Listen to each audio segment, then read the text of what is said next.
Quality के मामले में भारतीय फार्मा कंपनियों की बड़ी चूक। अमेरिकी ड्रग रेगुलेटर यूएस एफडीए के एतराज के बाद सन फार्मा और रैनबैक्सी ने दवाइयां वापस ली। सन फार्मा की बोतल में दूसरी दवा मिली। एनएससीएल मामले में ब्रोकरों पर शिकंजा कसा। फॉरेंसिक ऑडिट रिपोर्ट पर मुंबई पुलिस करेगी कई बड़े ब्रोकरों से पूछताछ।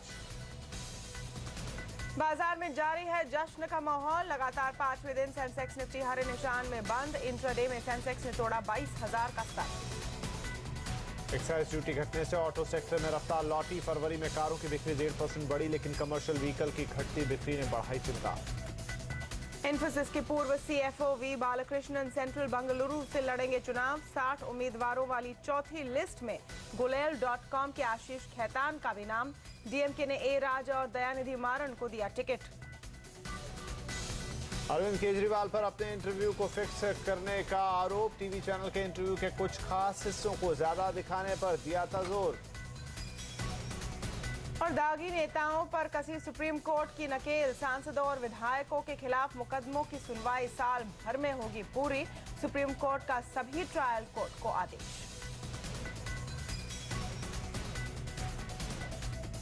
नमस्कार, आप देख रहे हैं आवाज एट 9। मैं हूं तमन्ना इनामदार दत्ता। नमस्कार, आपके साथ मैं हूं विपिन भट्ट। आगे बढ़े इससे पहले कुछ और हेडलाइंस। अभी कुछ दिन और जेल में ही रहेंगे सुब्रत राय सहारा। सुप्रीम कोर्ट ने कल होने वाली सुनवाई को टाला। डिबेंचर रिफंड मामले में हिरासत में है सहारा प्रमुख। कांग्रेस से टकराए जाने के बाद अमर सिंह ने थामा अजीत सिंह का हाथ। जयाप्रदा के साथ राष्ट्रीय लोकदल में शामिल। फतेहपुर सिकरी से लड़ेंगे लोकसभा चुनाव। बैंकिंग सेवाएं होंगी महंगी। ड्राफ्ट, डुप्लीकेट पिन और एसएमएस अलर्ट के लिए चुकाने होंगे ज्यादा पैसे। एक्सिस बैंक समेत कई बैंक सर्विस चार्ज बढ़ाने की तैयारी में। बांग्ला दर्शकों को नेटवर्क 18 ग्रुप का तोहफा। नया चैनल ईटीवी बांग्ला लॉन्च। पश्चिम बंगाल की मुख्यमंत्री ममता बनर्जी ने कहा, आम आदमी के मुद्दे उठाने के कारण बहुत लोकप्रिय होगा चैनल। और एंड्रॉयड फोन बाजार में नोकिया की चुनौती। आज भारत ने अपना पहला Android based handset Nokia x launch किया। कीमत 8,500 रुपए के करीब।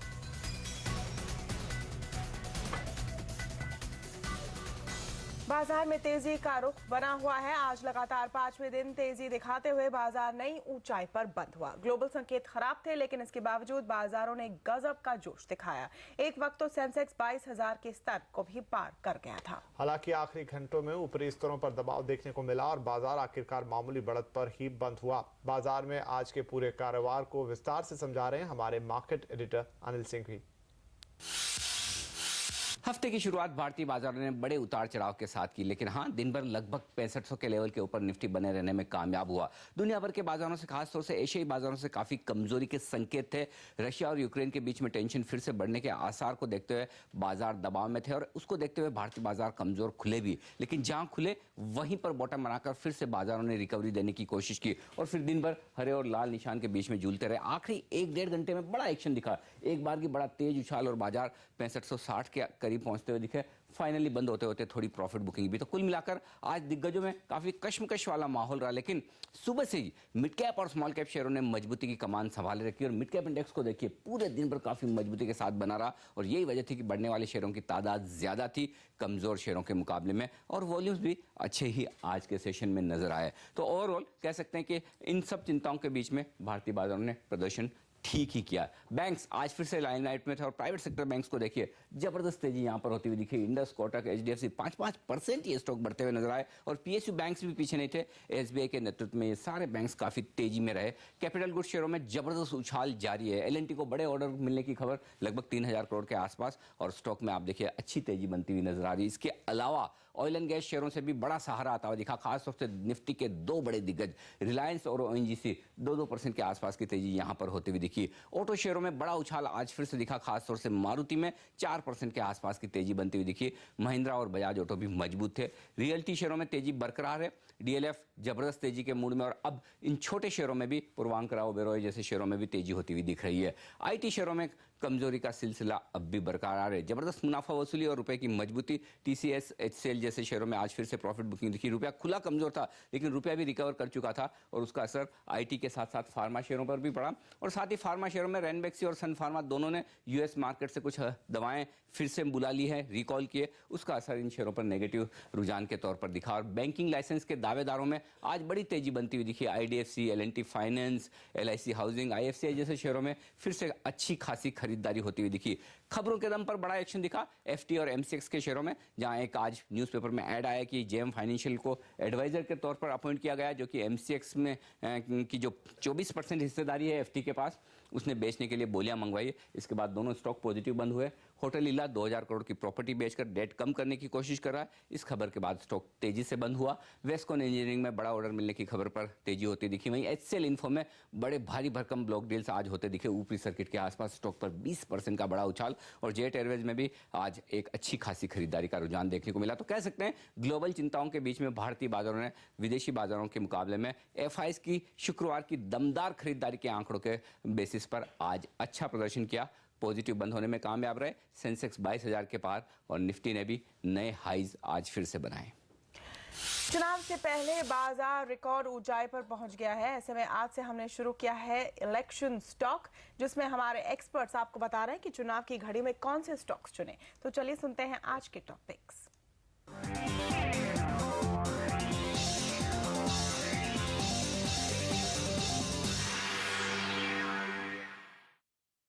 आईआरबी इंफ्रास्ट्रक्चर जो रोड सेक्टर में बहुत स्ट्रांग है, इनके कैश फ्लोज भी काफ़ी अच्छे हैं और इन्होंने काफ़ी अच्छे रोड प्रोजेक्ट्स बिड करके विन किए हैं। और पूरे रोड का जो बिडिंग प्रोसेस है वो इस साल पूरा स्टॉल हो गया है। दूसरा कंपनी एस्टेब्लिश कंपनी है मिड कैप में क्रॉम्पटन ग्रीव्स। इन्होंने कुछ इंटरनेशनल एक्विजिशन किए थे जिसमें थोड़े प्रॉब्लम्स आए थे और डोमेस्टिक मार्केट में भी स्लो डाउन आया था। उस चक्कर में ये स्टॉक में काफ़ी गिरावट दिखी थी हमें।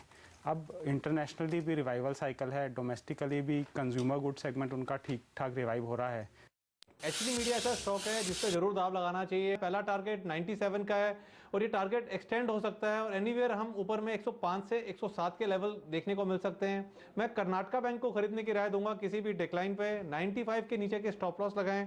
इस स्टॉक में मेरा ऐसा मानना है 145 के लक्ष्य कंजर्वेटिव बेसिस पे देखने को मिल सकते हैं। मुझे लगता है अशोक लेलैंड एक काफ़ी डिसेंट बेट है, क्योंकि कमर्शियल व्हीकल्स में जिस तरीके का स्लो डाउन हमने देखा है साइक्लिकलिटी के हिसाब से भी उसमें काफ़ी बड़ी इंप्रूवमेंट अगले साल से 2 साल में आनी चाहिए। अगर ये 8-9 के मल्टीपल पे भी ट्रेड करता है तो 22-23 रुपये तक के लक्ष्य हो सकते हैं पोस्ट इलेक्शंस ग्रेजुअली अगले साल भर में। दूसरा स्टॉक होगा भेल, जो हमें लगता है कि जिस तरीके से कैपिटल गुड्स और कैपिटल इन्वेस्टमेंट में रिवाइवल होना चाहिए प्री इलेक्शन पोस्ट इलेक्शन काफ़ी स्ट्रॉन्ग रहना चाहिए पोस्ट इलेक्शन। ये 20 टाइम फॉरवर्ड भी मिलता है तो हमें लगता है 240-245 तक के लक्ष्य अगले 12 से 18 महीनों में बिल्कुल संभव है स्टॉक।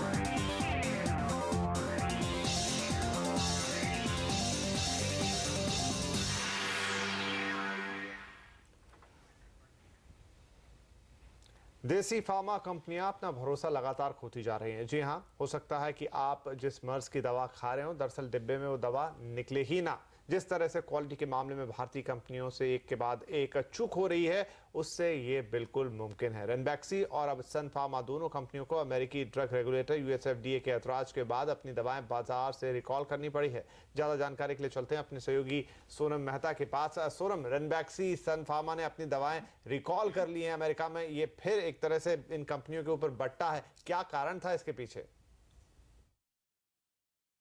जी बिल्कुल, दोनों कंपनियों ने यूएस मार्केट से अपने ड्रग्स को रिकॉल किया है। सबसे पहले रैनबैक्सी, जिसने अपनी जेनरिक लिपिटर ड्रग की दवा को यूएस मार्केट से रिकॉल किया है। लगभग यहाँ पे 64,000 बॉटल्स है जिसको कंपनी ने रिकॉल किया है। यहाँ पे 20 मिलीग्राम के टैबलेट्स 10 मिलीग्राम के टैबलेट्स के साथ पाए गए हैं और इसी की वजह से कंपनी ने इस तरह का कदम उठाया है। ये पहली बार नहीं है जहाँ पे रैनबैक्सी ने लिपिटर जेनरिक के ड्रग का यहाँ पे रिकॉल किया हो, बल्कि तीसरी बार है जहां पे इस ड्रग का रिकॉल हुआ है।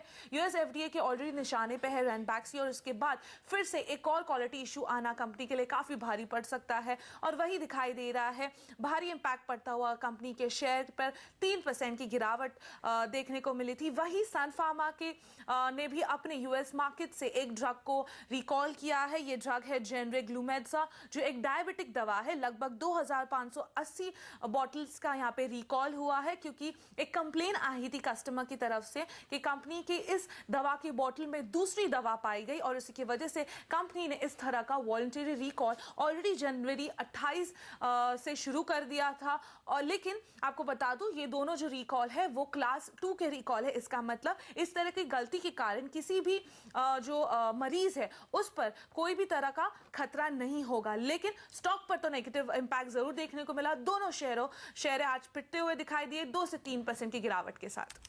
शुक्रिया सोनम सारे डिटेल्स के लिए। सीबीआई ने कोयला आवंटन घोटाले में पहली चार्जशीट दाखिल कर दी है। इस चार्जशीट में हैदराबाद की कंपनी एनपीपीएल यानी नव भारत पावर और कंपनी के 2 डायरेक्टरों पर तथ्यों के साथ गड़बड़ी करने का आरोप लगाया गया है। सीबीआई ने ओडिशा कोल ब्लॉक की डील के वैल्यूएशन में गड़बड़ी पाई है। नव भारत पावर को ओडिशा की ढेकानाल में करीब 2250 मेगावाट्स का पावर प्रोजेक्ट आवंटित किया गया था। बाद में कंपनी ने इस प्रोजेक्ट को 200 करोड़ रुपए के मुनाफे के साथ एसआर एनर्जी को बेच दिया था। वहीं दूसरी ओर पूरे मामले पर सख्ती दिखाते हुए सुप्रीम कोर्ट ने सीबीआई को कहा कि वो जांच में और तेजी लाए। साथ ही कोर्ट ने सीबीआई को इस महीने के अंत तक सारी चार्जशीट फाइल करने का आदेश दिया है। सहारा ग्रुप के प्रमुख सुब्रत राय सहारा को कुछ दिन और जेल में काटने होंगे। दरअसल 20,000 करोड़ रुपए की रीपेमेंट मामले पर सुप्रीम कोर्ट में कल सुनवाई होने वाली थी, लेकिन कोर्ट ने सुनवाई को टाल दिया है। यानी जब तक अब सुनवाई नहीं हो जाती सुब्रत राय को जेल में ही रहना होगा। इससे पहले हुई सुनवाई में कोर्ट ने सुब्रत को आदेश दिया था कि वो निवेशकों का पैसा वापस करने के लिए एक ठोस प्लान सौंपे। साथ ही कोर्ट ने अगली सुनवाई की तारीख 11 मार्च तय की थी। कोर्ट के कहे मुताबिक सहारा ने प्लान तो सौंपा, लेकिन कोर्ट ने उसे भरोसेमंद न बताते हुए खारिज कर दिया। अब सहारा को दूसरा झटका लगा है क्योंकि मामले की सुनवाई को भी टाल दिया गया है। सुब्रत के वकील कल मामले की गुहार कोर्ट में लगाएंगे ताकि मामले पर जल्द सुनवाई हो पाए। और दागी नेताओं पर सुप्रीम कोर्ट की सख्ती। आरोप तय होने के 1 साल के अंदर निचली अदालतें सुनाएंगी फैसला। पूरी खबर देखिए आगे। ब्लैक मनी पर लगाम लगाने के लिए क्या है चुनाव आयोग की तैयारियां, ये भी बात करेंगे इस ब्रेक के बाद।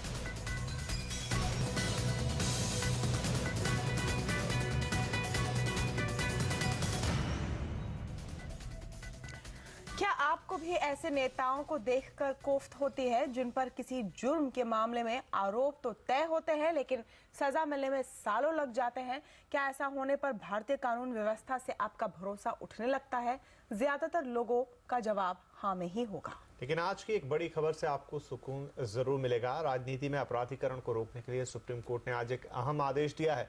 अगर किसी मौजूदा सांसद या विधायक के खिलाफ आपराधिक मामले में आरोप तय हो जाता है तो मजिस्ट्रेट को 1 साल के अंदर फैसला सुनाना होगा।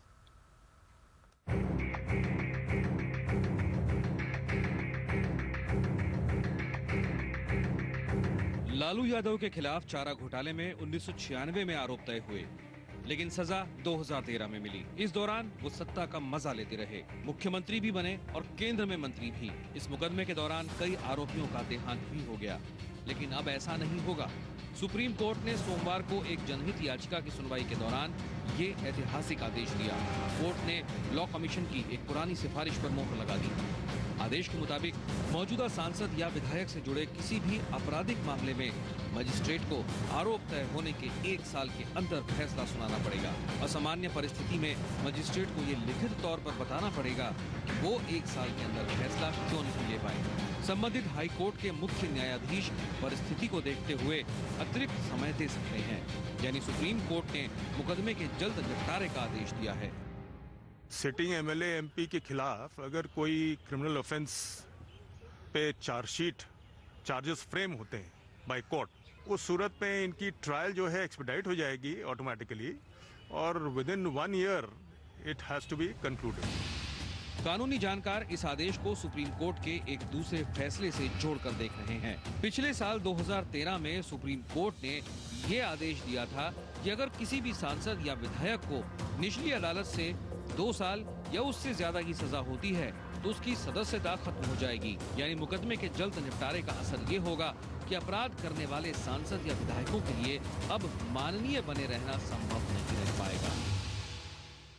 तो 1 साल के अंदर कंक्लूड हो जाएगी ट्रायल, तो वो कन्विक्शन हो गया तो ये can be out of parliament.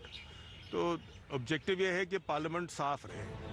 Supreme court एक जनहित याचिका की सुनवाई कर रहा है जिसमें राजनीति में बढ़ते अपराधीकरण को रोकने के लिए कड़े कदम उठाने की मांग की गई है। अब कोर्ट इस बात पर चर्चा करेगा कि अगर कोई मौजूदा एमपी या एमएलए के खिलाफ आरोप तय हो जाते हैं तो क्या उसकी सदस्यता उसी वक्त रद्द करके चुनाव लड़ने पर पाबंदी लगाई जानी चाहिए। ये मामला संविधान से जुड़ा है, इसलिए सुप्रीम कोर्ट इस मामले की बारीकी से बहस चाहता है।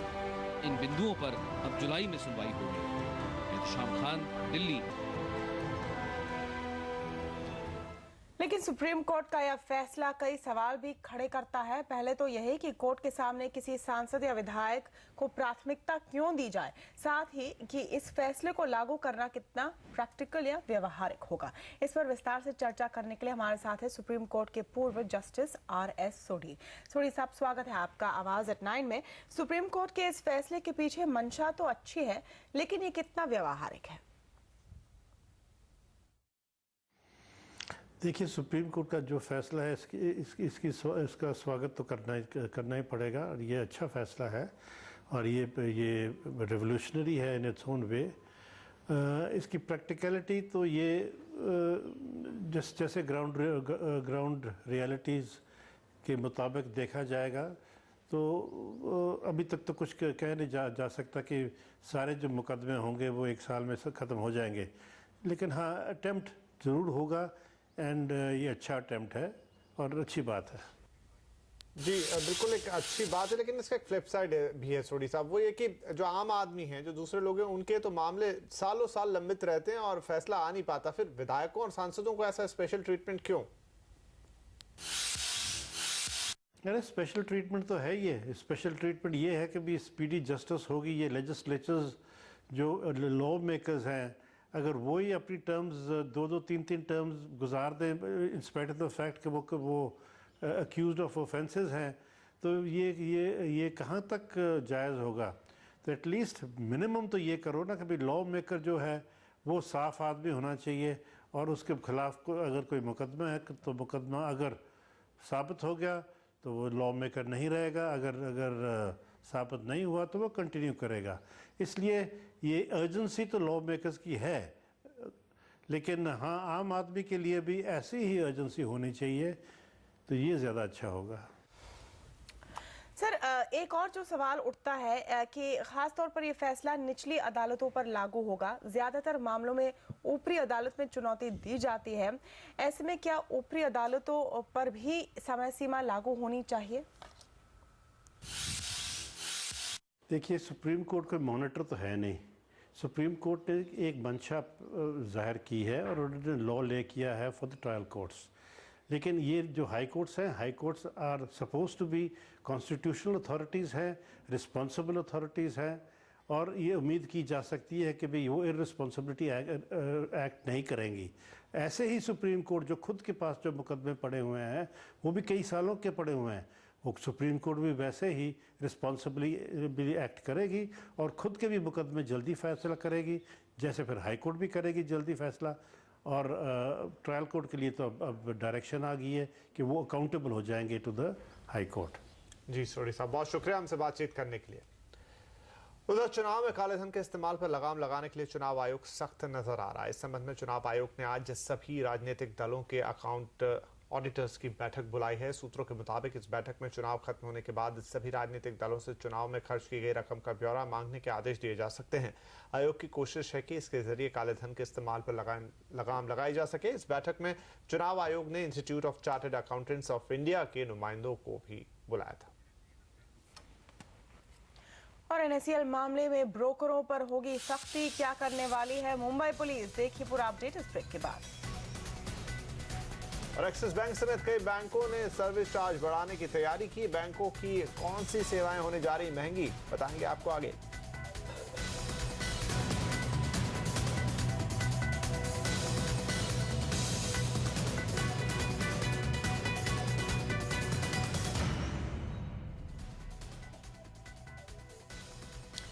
सोशल मीडिया पर आप नेता अरविंद केजरीवाल और आज तक के एंकर पुण्य प्रसून वाजपेयी के इंटरव्यू के बाद ऑफ कैम रिकॉर्डिंग के वीडियो पर विवाद खड़ा हो गया है।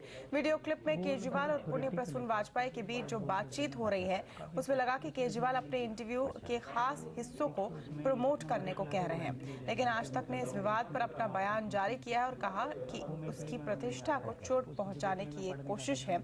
चैनल के मुताबिक केजरीवाल का पूरा इंटरव्यू इंडिया टुडे ग्रुप के सभी प्लेटफॉर्म पर 14 फरवरी को चलाया गया और इसमें कोई काट छांट नहीं की गई। और आज तक की सफाई के पहले विवाद इस बारे में था कि क्या ये नेताओं और पत्रकारों की आपसी मिलीभगत है। इस बारे में बात करने के लिए हमारे साथ है CNBC आवाज संपादक संजय पुगालिया। संजय जी, मीडिया से केजरीवाल के रिश्ते को आप कैसे देखते हैं? मीडिया और केजरीवाल के रिश्ते पर मैं आऊं उसके पहले मेरी राय आज का जो ताज़ा प्रकरण है उस पर मैं साफ करना चाहूँगा। वो ये है कि देखिए, पत्रकारों का जिसका हम इंटरव्यू करने जाते हैं, हॉबनॉब करना, थोड़ा फील गुड बातें करना, उसमें मैं कुछ गलत नहीं मानता। दरअसल मैं ये मानता हूँ कि आज तक की तरफ से इसमें कोई गलती नहीं हुई है। किसी के संबंध प्रोफेशनल होते हैं, कोई अपने को प्रोफेशनल ढंग से कंडक्ट करता है, कोई अपने ब्राउनी पॉइंट बढ़ाना चाहता है तो कुछ अच्छी सी मीठी मीठी बातें कर लेता है। ये उस इंडिविजुअल पर निर्भर करता है।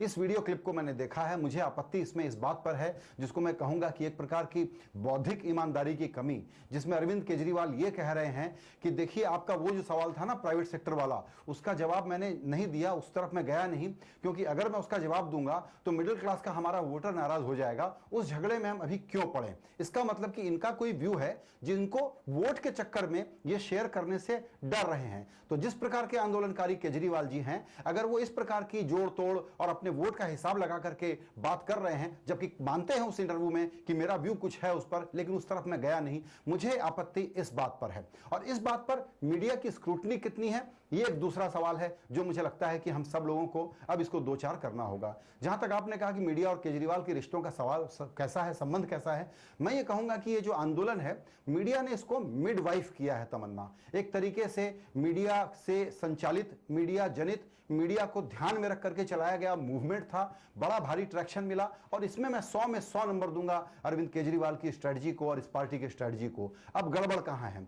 गड़बड़ वहां है कि अब जिम्मेदारी में आ गए हैं, सरकार बनाए, अब चुनाव लड़ने जा रहे हैं, तो अब जब इनकी स्क्रूटनी की जा रही है तो ये मीडिया को उसी तरीके से डरा धमका रहे हैं, सब बिके हुए हैं वगैरह वगैरह। हमको रिपोर्टर आकर के बताते हैं कि हमको संपादक कहता है कि मीडिया में जाकर के केजरीवाल जी के बारे में नेगेटिव खबर लाओ। तो केजरीवाल जी जिसको कहते हैं कि यहां पर वो अपना एक तरीके से संयम खो रहे हैं, या अपना एक तरीके से वो जो एक कंट्रोल और कंपोजर होना चाहिए वो खो रहे हैं, और मीडिया को उनके तरफ से बड़ी आलोचना सुननी पड़ रही है, और वो मुझे लगता है कि इन जनरल बहुत ही अनफेयर है। संजय जी, मीडिया ने उनका पूरा साथ दिया, लेकिन अगर उनके मतलब की बात ना हो तो आलोचना हो तो वो मीडिया पर भड़क भी जाते हैं। क्या चुनाव तक ऐसा ही चलने वाला है? मुझे बिल्कुल ऐसा लग रहा है, क्योंकि अब इनसे गलतियां हो रही हैं, इनकी स्क्रूटनी ज़्यादा सख्त हो रही है। क्योंकि आप अगर नैतिकता के बहुत ऊंचे मचान पे बैठेंगे तो आपसे सवाल सख्त होंगे। अब इनका कोई कैंडिडेट भाग रहा है, कोई फाउंडर मेंबर इनसे बगावत कर रहा है, तरह तरह की बहुत ही हास्यास्पद घटनाएं पार्टी में हो रही हैं, तो इसलिए इनको मीडिया की तरफ से क्रिटिसिज्म अब बर्दाश्त नहीं है। तो ये डराना चाह रहे हैं कि आप अगर हमारे साथ नहीं हैं तो हमारे खिलाफ हैं, और हम तो इस वक्त देश बचाने का काम कर रहे हैं, तो आप हमारा साथ कैसे नहीं देंगे। लेकिन अब इनकी कमजोरियां सामने आ रही हैं, जैसे कि आज एक पत्रकार को इन्होंने नई दिल्ली से टिकट दिया है। मुझे तमन्ना इस बात से शुरू से इस पर मैं नजर रखे हुआ था, और अब मुझे लग रहा है कि वो स्टोरी प्ले आउट हो रही है। आप पूरे आम आदमी पार्टी के स्ट्रक्चर में देखें तो पत्रकार बहुत ज्यादा हैं। मुझे कोई आपत्ति नहीं है कि पत्रकार भी सार्वजनिक जीवन में आए, राजनीति में आए और चुनावी राजनीति में आए, लेकिन आम आदमी पार्टी में जिसको कहते हैं पब्लिक लाइफ से आए हुए सारे लोग, उनमें निर्णय के पोजीशन पे, फैसलों को प्रभावित करने की पोजीशन पे बहुत ज्यादा पत्रकार इकट्ठा हो गए हैं। यहाँ थोड़ा सा मुझे, हालांकि मैं भी एक ठीक ठाक सा पत्रकार हूं, लेकिन मुझे थोड़ा कॉशन और थोड़ा डर लगता है कि पता नहीं इस तरह की पार्टी का क्या होगा जो पत्रकारिता, खबर, हेडलाइन, सुर्खियां, एक्साइटमेंट, इस चीज पर ही अपनी पूरी राजनीति को केंद्रित करना चाहती हो। थोड़ा मुझे लगता है इनको आपस में एक तरीके से इंट्रोस्पेक्शन करने की जरूरत पड़ेगी, फोर्स हो भी रहे हैं करने के लिए। जी शुक्रिया संजय जी। ऐसा लग रहा है कि पॉलिटिकल प्लान के पहले मीडिया प्लान बन रहा है आम आदमी पार्टी में। अब बात NSCL मामले की। NSCL में ब्रोकरों ने 60% पैसे का इस्तेमाल अपनी वर्किंग कैपिटल के तौर पर किया है। ये बात कोई और नहीं बल्कि इन्फोर्समेंट डायरेक्टरेट कह रहा है। ईडी ने इस मामले में 5 बड़े ब्रोकरों को नोटिस भेजा है। ब्रोकरों की अतिरिक्त कमाई जानने के लिए उनके खातों की जांच भी चल रही है। उधर EOW भी ब्रोकरों पर शिकंजा कसने वाला है। सूत्रों के मुताबिक ब्रोकरों पर फॉरेंसिक ऑडिट रिपोर्ट को लेकर EOW कई टॉप ब्रोकरों से पूछताछ करेगा। पहले चरण में 28 ब्रोकरों से पूछताछ की जाएगी। नेटवर्क 18 ग्रुप के ताज में एक और सितारा जुड़ गया है। ग्रुप ने आज अपने ETV ब्रांड के तहत ETV बांग्ला लॉन्च किया है। पश्चिम बंगाल की मुख्यमंत्री ममता बनर्जी ने TV 18 ग्रुप के इस नए चैनल को लॉन्च किया। इस मौके पर ममता बनर्जी ने कहा कि समाज को बदलने में मीडिया की भूमिका अहम है। उन्होंने ये भी कहा कि ETV हमेशा जनता के सरोकार की बात करता है, ऐसे में ये चैनल बहुत पॉपुलर होगा। और इन्फोसिस के पूर्व CFO V Balakrishnan Central Bengaluru से लड़ेंगे चुनाव। आपकी चौथी लिस्ट में और किसका है नाम, बताएंगे ब्रेक के बाद। और अमर सिंह को राष्ट्रीय लोकदल में मिला ठिकाना, कहां से लड़ेंगे लोकसभा का चुनाव, देखिए आगे।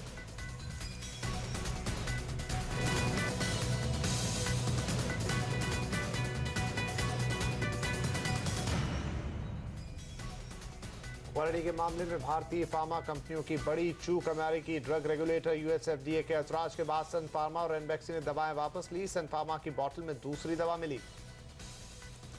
NSCL मामले में ब्रोकरों पर शिकंजा कसा। फॉरेंसिक ऑडिट रिपोर्ट पर मुंबई पुलिस करेगी कई बड़े ब्रोकरों से पूछताछ। ईडी ने भी 5 ब्रोकरों को भेजा नोटिस।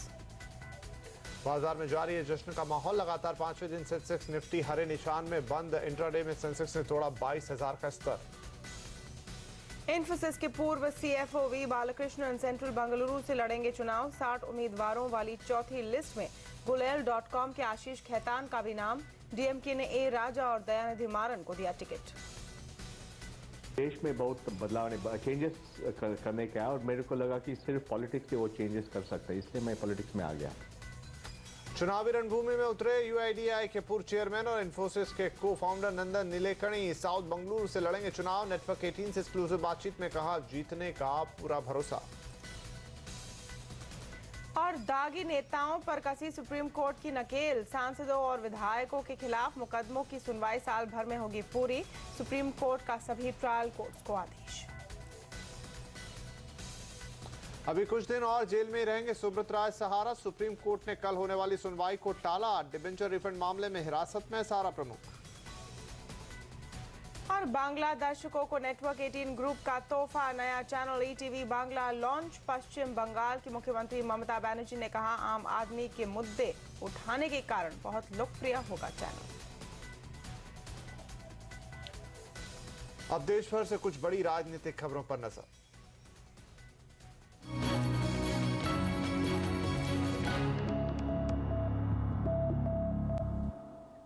बीजेपी के प्रधानमंत्री पद के उम्मीदवार नरेंद्र मोदी का मिशन बिहार जारी है। आज बिहार के पूर्णिया में एक रैली को संबोधित करते हुए मोदी ने प्रदेश के मुख्यमंत्री नीतीश कुमार पर तीखा प्रहार किया। मोदी ने आरोप लगाया कि बिहार में JDU और बीजेपी का गठबंधन नीतीश के प्रधानमंत्री बनने के सपने के कारण टूटा है। मोदी ने यह भी कहा कि नीतीश का अहंकार एवरेस्ट से भी ऊंचा हो गया है। उन्होंने थर्ड फ्रंट को चुनावी गठबंधन बताते हुए कहा कि मोर्चे के नेताओं की नींद तभी खुलती है जब चुनाव करीब आता है। देश में भविष्य में जब इतिहास लिखा जाएगा, 27 अक्टूबर की पटना की घटना को जरूर लिखा जाएगा।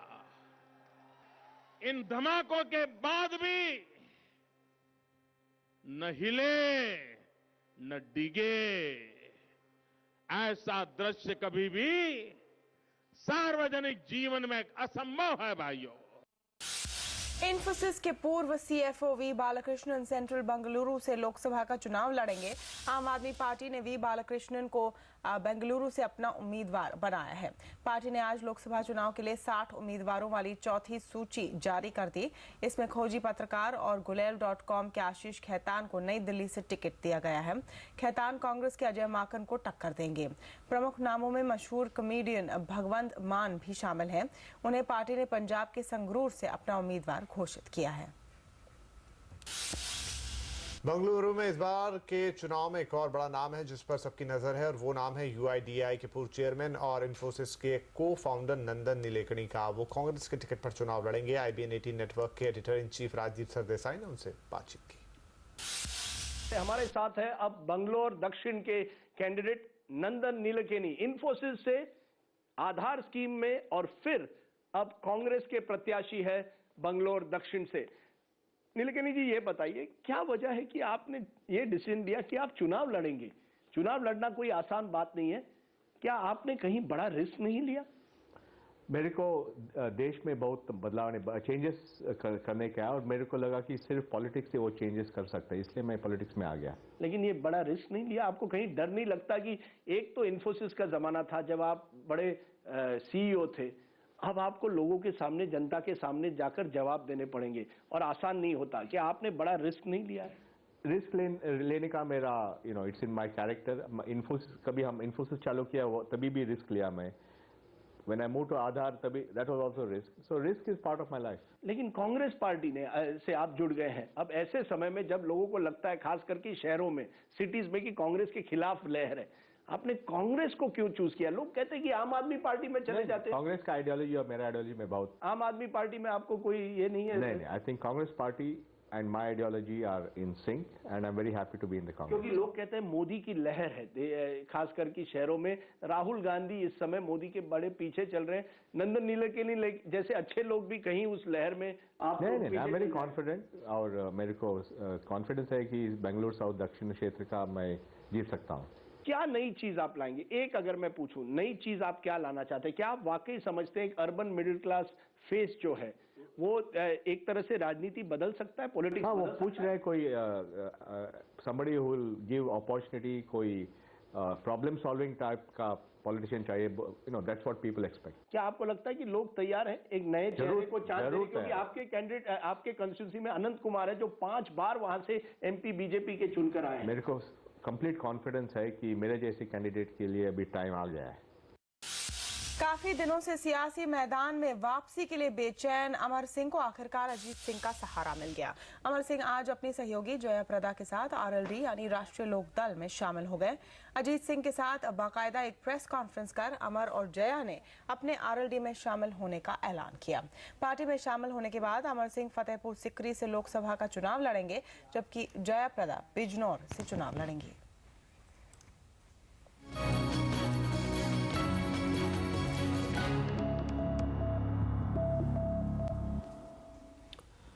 और फरवरी में कार बिक्री में दिखी अच्छी रफ्तार। कितनी बिकी कारें और क्या रही बिक्री, बताएंगे आपको ब्रेक के बाद।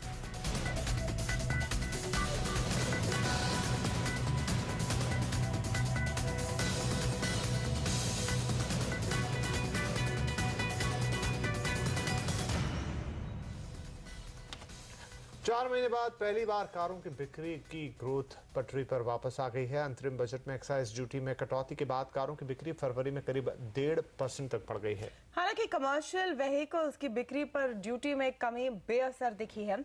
उनकी बिक्री करीब 19% गिर गई है। कारों की बिक्री सुधरती दिख रही है। सितंबर के बाद पहली बार कारों की बिक्री में लगभग 1.5% का उछाल आया है। Society of Indian automobile manufacturers यानी सियाम के आंकड़ों के मुताबिक इस साल फरवरी में पिछले साल के मुकाबले 2206 ज्यादा कारें बिकी हैं। माना जा रहा है कि अंतरिम बजट में एक्साइज ड्यूटी घटने की वजह से कारों की बिक्री बढ़ी है। हालांकि सियाम के मुताबिक कार कंपनियों ने 15 दिन पहले ही दाम घटाए हैं। ऐसे में इतनी जल्दी ये तय कर पाना मुश्किल है कि एक्साइज ड्यूटी में कमी का बिक्री पर कितना असर हुआ है, या फिर बिक्री में ये तेजी आगे भी जारी रहेगी या फिर नहीं।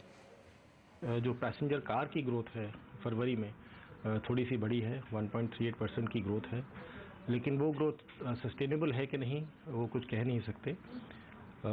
और ये भी नहीं अंदाज़ा लगा सकते कि ये ट्रेंड एक बन गया है या सिर्फ इसी महीने में ये थोड़ी सी ग्रोथ नजर आई। अगर आप पिछले 3 या 4 महीने में देखें तो इतनी ज़्यादा वॉलेटिलिटी है, ऊपर नीचे ग्रोथ जा रही है कि अभी तक कुछ ट्रेंड का अंदाज़ा नहीं लगा सकते। हालांकि अगर अप्रैल से फरवरी की बात करें तो कारों की बिक्री 4.5% से ज्यादा गिरी है, जबकि कुल पैसेंजर व्हीकल की बिक्री भी लगभग 6% तक कम हुई है। सबसे बुरा हाल तो कमर्शियल वाहनों का है। अप्रैल से फरवरी तक कुल कमर्शियल वाहनों की बिक्री 19.5% से ज्यादा घट चुकी है। सियाम का कहना है कि डेप्रिसिएशन के चलते खास तौर से कमर्शियल वाहनों की बिक्री मार्च में अच्छी रहती है। ऐसे में सही हालत का अंदाजा जल्द लग पाना संभव नहीं है, लेकिन ये तय है कि कमर्शियल वाहनों की बिक्री में जल्द सुधार होने के आसार नहीं है और मौजूदा कारोबारी साल में पैसेंजर वाहनों की बिक्री भी नेगेटिव ही रहेगी। हालांकि सियाम का कहना है कि एक्साइज ड्यूटी घटने से शोरूम में फुटफॉल बढ़ा है और अगर ड्यूटी में कटौती जारी रही तो खरीदारी भी बढ़ेगी। ऑटो सेक्टर की सबसे बड़ी चिंता कमर्शियल वाहनों की लगातार घट रही बिक्री को लेकर है। इंडस्ट्री का मानना है कि जब तक इंडस्ट्रियल आउटपुट नहीं बढ़ता है और इंफ्रा माइनिंग जैसे सेक्टर्स में बड़ी योजनाओं का ऐलान नहीं होता है, तब तक कमर्शियल वाहनों की बिक्री बढ़ना मुश्किल है और इसके लिए अब इंडस्ट्री को नई सरकार के आने का इंतजार है। अतुल मिश्रा, दिल्ली। हादसे का शिकार हुए मलेशिया एयरवेज के विमान का अभी तक कोई सुराग नहीं मिल पाया है। 34 विमान और 40 शिप इसका मलबा खोजने में जुटे हुए हैं। बचाव दल की 9 टीमें बनाई गई हैं, जिसमें ऑस्ट्रेलिया, चीन, Thailand, Indonesia, Singapore, Vietnam, Philippines और अमेरिका के बचाव कर्मी शामिल हैं। वहीं विमान में सवार लोगों के रिश्तेदार बेहद परेशान हैं। इस विमान में 5 भारतीय समेत 239 लोग सवार थे। मलेशिया सरकार ने विमान के हाईजैक होने की आशंका से इनकार नहीं किया है। और एंड्रॉइड फोन बाजार में नोकिया की चुनौती क्या है? नोकिया के पहले एंड्रॉइड फोन में खास बताएंगे आगे। और एक्सिस बैंक समेत कई बैंक सर्विस चार्ज बढ़ाने की तैयारी में। बैंकों की कौन सी सेवाएं होंगी महंगी? देखिए ब्रेक के बाद।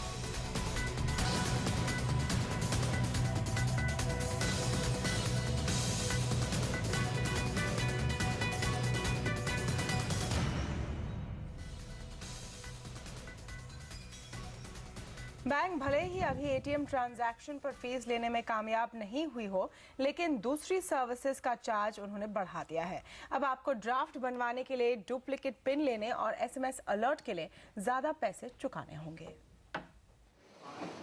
आपकी छोटी सी गलती या फिर बैंक से छोटी सी सर्विस अब काफी महंगी पड़ेगी। बैंकों ने धीरे धीरे अपनी सर्विसेज के चार्ज बढ़ाना शुरू कर दिए हैं। एक्सिस बैंक, धनलक्ष्मी बैंक और सिटी यूनियन बैंक अपनी बैंकिंग सेवाएं महंगी करने जा रहे हैं। यूनियन बैंक और एसबीआई ने भी कुछ दिन पहले ही अपने सर्विस चार्ज बढ़ाए थे। अगर आप एक्सिस बैंक के ग्राहक हैं तो आपको अब ईसीएस डेबिट फेल होने पर 200 के बदले 350 रुपए चुकाने होंगे। बैंक ने duplicate pin, demand draft cancel करवाने जैसी सेवाओं के लिए फ्लैट 100 रुपए फीस कर दी है। साथ ही अब सेविंग अकाउंट में मिनिमम बैलेंस नहीं होने पर आपको हर महीने 250 रुपए चुकाने होंगे। धनलक्ष्मी बैंक ने 1 अप्रैल से हर एसएमएस अलर्ट के लिए 50 पैसे वसूलने का फैसला किया है। फिलहाल दूसरे बैंक हर तिमाही में एसएमएस अलर्ट के लिए 15 रुपए लेते हैं। वहीं सिटी यूनियन बैंक ने लॉकर चार्ज में भारी बढ़ोतरी की है। बड़े लॉकर के लिए बैंक ने चार्ज 2000 से बढ़ाकर 5000 कर दिया है। यूनियन बैंक ने भी 10,000 तक के डिमांड ड्राफ्ट बनवाने की फीस 38 रुपए से बढ़ाकर 50 रुपए कर दी है। उधर एटीएम ट्रांजैक्शन फीस की बढ़ोतरी पर फिलहाल फैसला नहीं हो पाया है। आरबीआई की कमेटी ने बैंकों से ट्रांजैक्शन फीस बढ़ोतरी पर 15 दिन के भीतर प्रस्ताव मांगा है।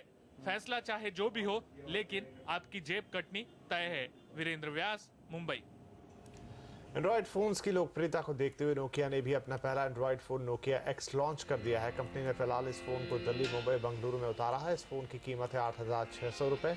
यंगस्टर्स को लुभाने के लिए इसे अलग अलग जैजी कलर्स में लॉन्च किया गया है। साथ ही इसमें कई फ्री अपलोडेड ऐप्स भी दिए गए हैं, जैसे radio mix, Here Maps, OneDrive, Skype और आउटलुक। हालांकि इससे ज़्यादा ऐप्स डाउनलोड करने के लिए माइक्रोसॉफ्ट क्लाउड पर जाना होगा। फोटो और वीडियो के लिए इसमें 3 मेगापिक्सल का फिक्स फोकस कैमरा दिया गया है। लूमिया के बेहतरीन प्रदर्शन के बाद कंपनी को उम्मीद है कि उसका एंड्रॉयड फोन भी बाजार में हिट रहेगा।